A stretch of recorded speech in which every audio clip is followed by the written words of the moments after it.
Now that the worst of the wind and rain is past central Alabama, we turn our attention to what is coming down the road. And could it be that we actually have a threat of some wintry weather? Yeah, we have a threat, but we don't have a reality of it just yet. Here's the radar. This is WVTM 13 Live Doppler here on Friday afternoon, right around 1:41 p.m.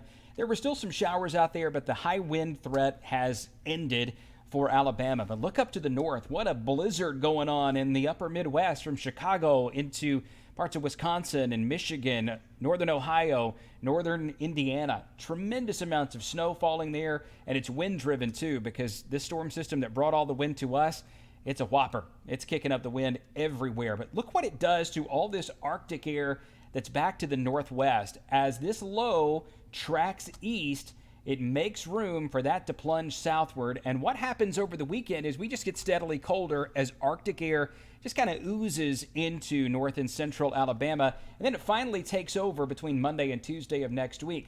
But there's going to be a battle initially on Monday and Tuesday between the Arctic air to the north and the warmer air to the south.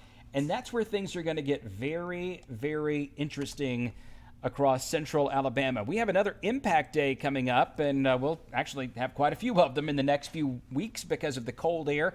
An Arctic blast hits with gusty winds Monday night into Tuesday. The wind chill could be down close to 10 degrees by Tuesday morning in North Alabama, maybe a bit above 10 in Birmingham, and a light wintry mix is likely to cause us some issues. So here's how the 7-day forecast looks through the weekend. Highs are in the 40s, partly cloudy both days, morning lows in the 20s.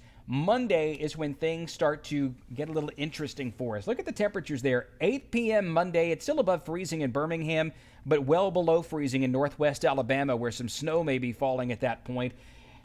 And then as this system works on to the south, we get a brief period of what I think is probably more sleet and freezing rain around Birmingham, Tuscaloosa, Anniston, Gadsden, whereas it may stay more snow from Cullman north to Huntsville and Florence. And then look at those temps on Tuesday in the teens and 20s. Actual air temperatures that low.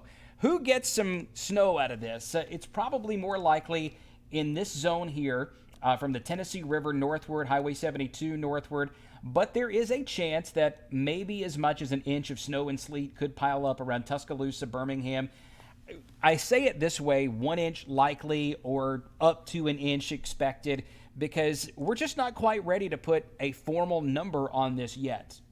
Over the weekend, we'll look at it a little closer and see how it's going to wind up. But the big story here is that there could be some travel issues, and that's just followed up by some brutally cold weather. Look at the wind chill by Wednesday morning, below zero in North Alabama, close to zero across central Alabama. Dangerously cold weather on the way, and a chance that there could be some wintry precipitation too.